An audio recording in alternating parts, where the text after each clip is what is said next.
Hey, good afternoon. Appreciate everybody joining us. This is the Afternoon Gridiron with myself, Steve Walls of the W Show 100.1 FM, and also Darren Smith of the Ship on 18 WHB.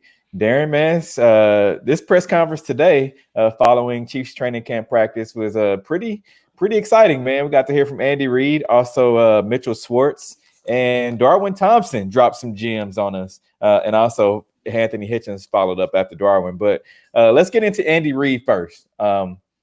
He talked about some of the injuries that have taken place so far. Frank Clark, he's battling some type of stomach virus. Also, Chris Jones is out with the groin strain. Byron Pringle is out with a hamstring. So he also said that Juan Thornhill is back out on the field on a limited basis, which everyone's excited to see Juan Thornhill out there. And the guys that talked also said that Juan is out there with a smile on his face, ready to get out there with the guys. So let's first start with Andy, man. What's your thoughts about Andy? Andy's he has now become a treasure gem in my eyes because he drops little nuggets here and there, and he kind of sets people straight when they kind of ask dumb questions, so to speak. I don't want to say dumb but some dumb questions from time to time. And but Andy's real good-hearted about that type of stuff. Obviously, keeping keeping us abreast, keeping us updated about everything that's going on currently with the team. I think he's just mulling, really just going through the motions, talking to the media. Obviously, I think he's excited about fans being able to be a part of the next couple of Saturdays, and the fact that Kansas City has approved that they can have upwards of 22% of stadium capacity for fans at the games.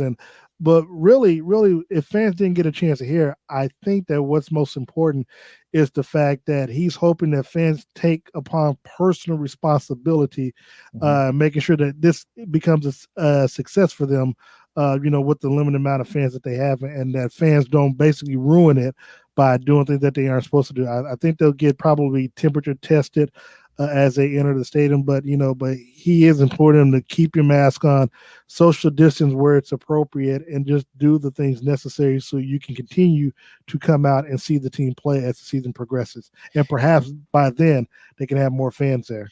And to quote Andy Reid, he did say discipline to take place with the fans. So what he means by that discipline is kind of like what you said. But the Chiefs did release a statement yesterday that 22% capacity of fans, which Andy Reid said is good for the city.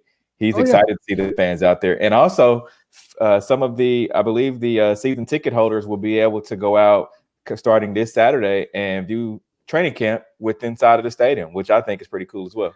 Yeah, some of us are a little salty about that. They get a chance to go and we don't still because of, our tier status. But look, man, the fact that fans get to be a part of it, and of course there are some things that they will be able to do, in accordance to, and I think they'll also have something planned for them, I think, for opening night as well. For fans that are able to attend the game. Look, this is really a good look for fans. Look, I know they've been dying for a lot of Chiefs content, whether it's via radio, web, the stuff that we do. We have a lot of people watching right now. I think that they, for fans to finally be able to come out and watch the quote unquote Super Bowl champions in practice, basically, look, you only get 2 times to watch it before the start of the season. They're definitely going to make the best of it, and you can best believe that it's going to get a lot of high praise. Those 2 practices that they get a chance to. Now, they don't get a chance to interact with the players. They don't get autographs or anything like that. They just get a chance to come out and watch them practice and perform. And Andy Reid was also asked about Bashaud Breeland. Of course, the news came down earlier this morning about that Bashaud Breeland will be suspended for the first 4 games of the season due to substance abuse policy that he went against as far as within the NFL. So he was asked about the depth at corner. Who is he liking so far? What is he saying? But, Andy isn't going to give a personnel answer. Andy's going to give, everybody. Andy's answer is always everybody's battling hard. We'll just see how it goes. They have a good nucleus of guys, and everyone's getting a lot of reps. So that's basically what he said. Well, and again, we always say that it's next man up. I mean, this is the opportunity, and I got a chance to ask Anthony Hitchens a little bit later on that. I know we'll talk about it. The opportunity that if you are a rookie or someone trying to make the squad, this is the time to do it. I mean, that now you know that that Breland's going to be out for 4 games. This is the time for you to step up again, learn your playbook, listen to the coaching, when you're in the meetings and stuff like that, and make sure that you do what is necessary to try to make an impact and also try to make this team. And this is the best opportunity for them to do so. And we've been talking about this our last couple of shows. If you guys are just tuning in, Steve Walls, Darren Smith, the Afternoon Gridiron. But we've been talking about this, and I got a chance to ask Andy today with no preseason games, as you guys are ramping up full speed game-like situations. You have a number of guys that are trying to make this team, rookies and other guys, but is there been a message, or will there be a message to keep guys safe? Like, keep your star players safe. And Andy he just said his message has been to all of the guys to watch the veterans, do what they do. Also keep guys off of the ground. He said, play fast, but no cheap shots. So that was his message. Yeah, and look, that's obvious, especially when we heard Anthony Hitchens. I asked that question. I wasn't on at that particular time when you were talking with Andy. But when I asked that question to Anthony, yeah, he was pretty much saying the same thing. Don't let the players get on the ground. Obviously, you want to, you want to learn your playbook. You want to listen to the veterans, talk to the veterans, because again, that was something that we had talked about in depth. Because I'm sitting there wondering, if I'm a rookie, how am I going to make a splash, or how am I going to make an impact to make the team win? I can't put Travis Kelce or Tyreek Hill or one of those receivers. If they come across the middle, I can't pancake them. You know what I'm saying? But I also can't be embarrassed by them on the field, because then I'll get yelled at by the coaches. And so again, it's easy. I guess it's easier to me, in my opinion, for Andy to say, being a head coach, that he'll know what he's going to be looking for. Again, you already know most of the roster is going to be set, but you're trying to look for that, for that 7 to 10, 10 spots that might be available for you to get. And if you got additional 40 players out there trying to make 7 to 10 spots, what is it that's going to stand out from those 7 above the rest that'll help them make the squad?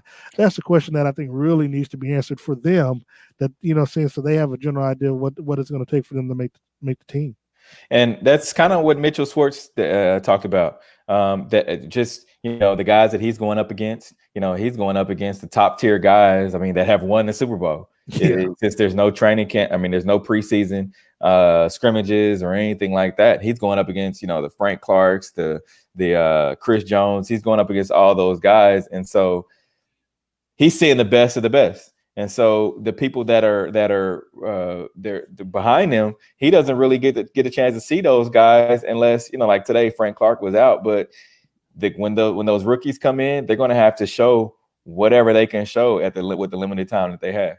I'm wondering, and this is probably something that we'll ask in a couple of days when the next time Andy addresses this, whether or not they are doing anything differently. I know things are different now because of the ramp up and no preseason games and anything like that. But are they, because of the rash of injuries that they've kind of suffered the last few days, are they doing anything differently in practice? I know they won't. I don't think they were in pads on Monday, and I don't know if they were in pads again today.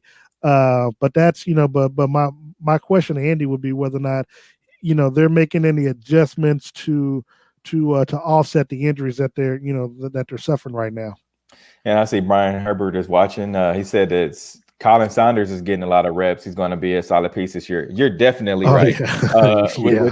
With the absence of Xavier Williams, of course they released him this past winter, I believe, after the Super Bowl. But Saunders, he's growing. He's going into his second year, Super Bowl winner. He had a lot of reps going into the postseason. He played well too as a rookie. He did. And but to that point, Steve, that's something that the Chiefs have been able to do well with their draft and on the defensive side of the ball.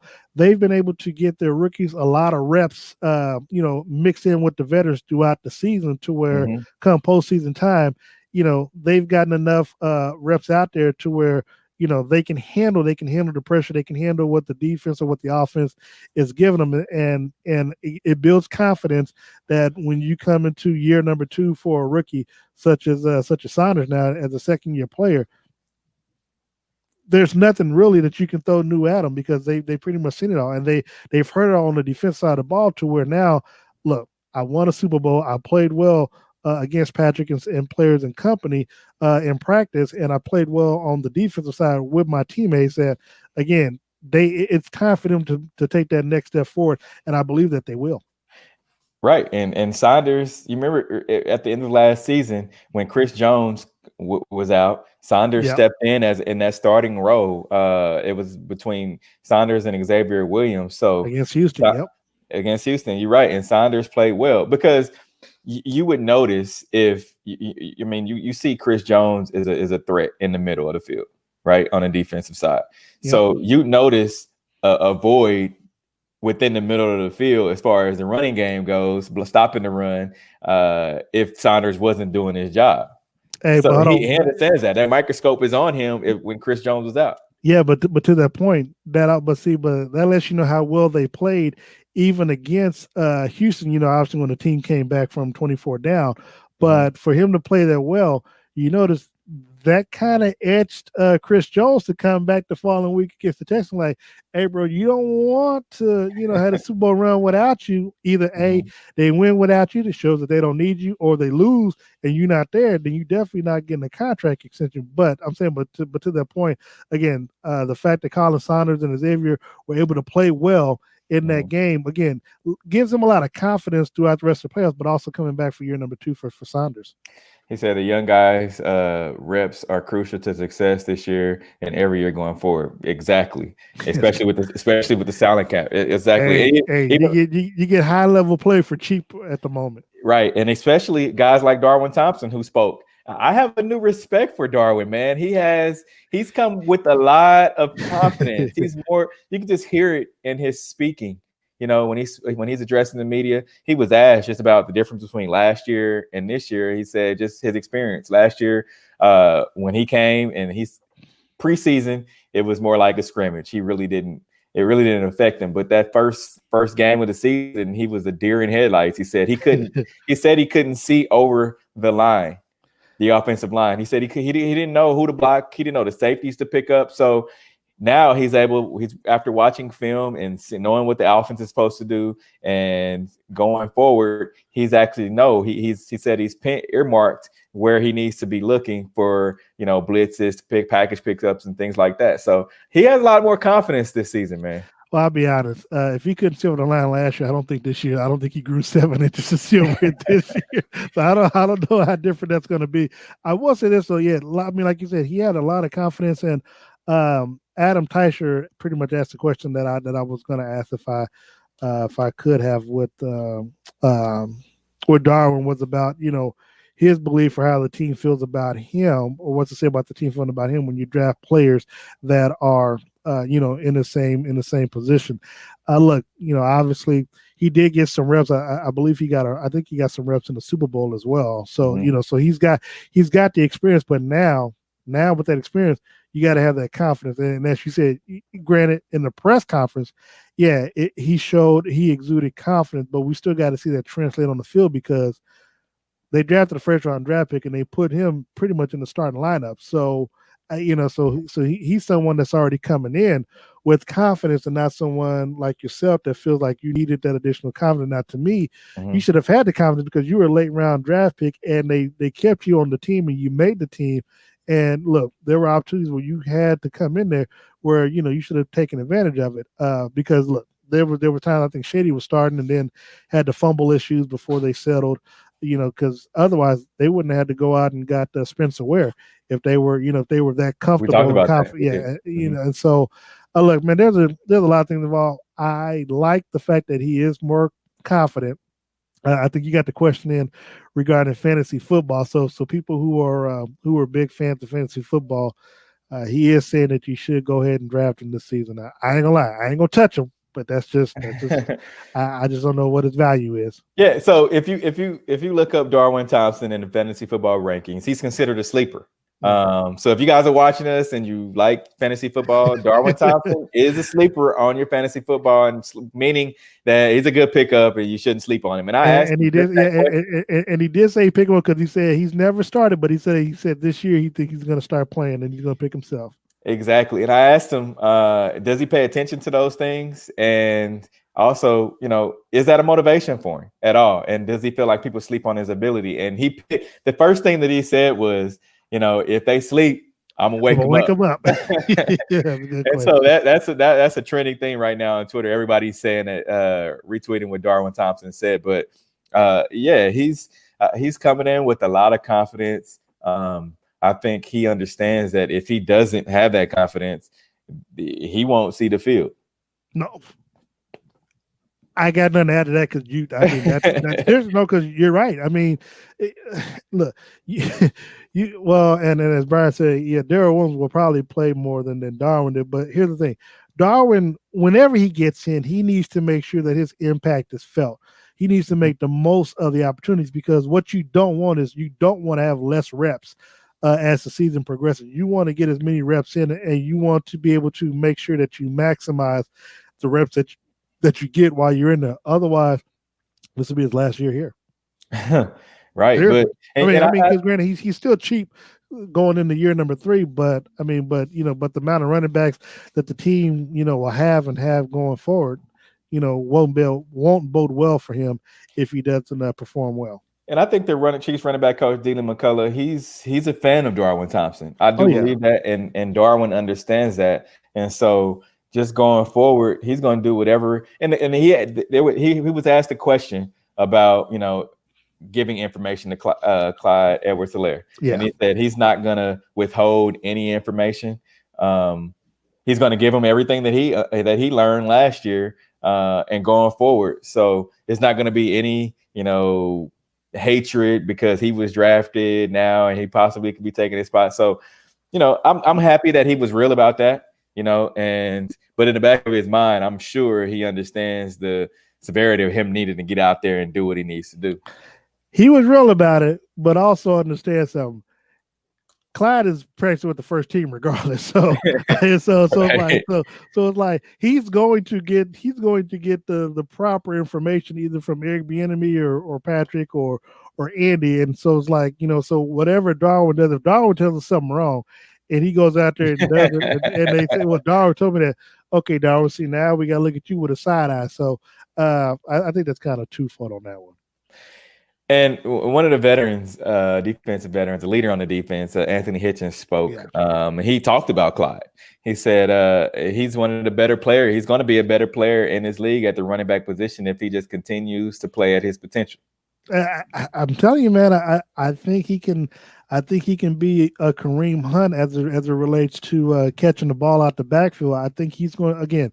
I don't think he can win Rookie of the Year only because the Chiefs will not be that much of a running team as they were when they had Kareem Hunt. But I still believe that weapon wise, Patrick and Andy, they're going to put that kid in such a position to where he can contribute right away that he is going to, again, I think this team is going to look more like it did in 2018 than it did in 2019. With everyone staying healthy and with the addition of Clyde in the backfield, I really think that this team offensively is going to mirror what we saw in 2018. Hitch was also asked about Juan Thornhill. What he thought about Juan Thornhill being able to come back and be out there. He said Juan is just happy to be out there with us, back out there with us, because we talked about it earlier this week about guys feeling like they didn't contribute, to the Super Bowl run. And you said that Juan Thornhill. We'll go ahead and say what you said about Juan Thornhill. No, I just basically said that when a player contributes throughout the year, kind of like again Carson Wentz. They play well and they play, but then they get injured right before the playoffs and the team goes on to win the championship. Yeah, you contributed, but you don't feel like you contribute to that Super Bowl winning performance because you weren't out there, and so. My big thing is that, if you're Juan Thornhill and you're some of these other players that were on the roster, on the team, get a ring, but you didn't play in that particular game, in the back of your mind, in this upcoming season, you're going to do everything that you can to prove that, had I been there, I would have made this particular difference. Plus, you want to be one of the reasons and catalysts as to why that team goes back and repeats as a champion. And of course, Juan is going to try to do everything he can to stay healthy, obviously, to no fault of his own this particular season. But I really, man, I'm really wanting to see what Juan does in that first game. Granted, he's practicing on a limited basis, but I think that they're definitely going to ease him to try. He may not start week number 1, but I do think he'll get some reps, and then the more reps he get, I think maybe about week 3 at the latest, he'll be back in the starting lineup if he doesn't start the regular season opener. But he is the one I'm really looking forward to see as the season opens against the Houston Texans in his return. Another guy that they brought back this year is Marcus Kemp. Yeah. Of course, Marcus Kemp went down last season with a torn ACL injury, and Marcus is back out there this year. And I think that Marcus is one of those guys that will be a significant factor, with this Chiefs offense. He's a big target receiver. So look to earmark this when I'm saying this right now. Look to see that Marcus Kemp contributes this season. Well, just by osmosis and the body's going down, he better contribute. But Marcus is in the same situation as Juan, and I forgot who we talked to earlier this week. Again, when you're on the squad and you get injured and you're out for the season, now you want to contribute and play a role in the team's success. And so, again, you get the opportunity, you just got to make the most. You got to make the best out of it. You got to make the most out of it when you get it, because right now, I mean, in this time that we have, nothing's promised, nothing is guaranteed, and you definitely want to, be able to be one of the factors and one of the main reasons why this team is successful. And if you guys are watching, Brian, we appreciate you asking questions. If you guys have any questions for us, please feel free to ask. Again, this is the Afternoon Gridiron. We've been at this for a long time now, covering this Chiefs team. So if you guys ever have any questions for us, feel free to shoot them at us right here on our Facebook Live feed. And tomorrow we'll be back live after Chiefs training camp, after the press conference. Assistant coaches will be up at the podium. Dealin McCullough, also Melvin Daly and Andy Heck will be joining us as well. So until tomorrow, we out of here.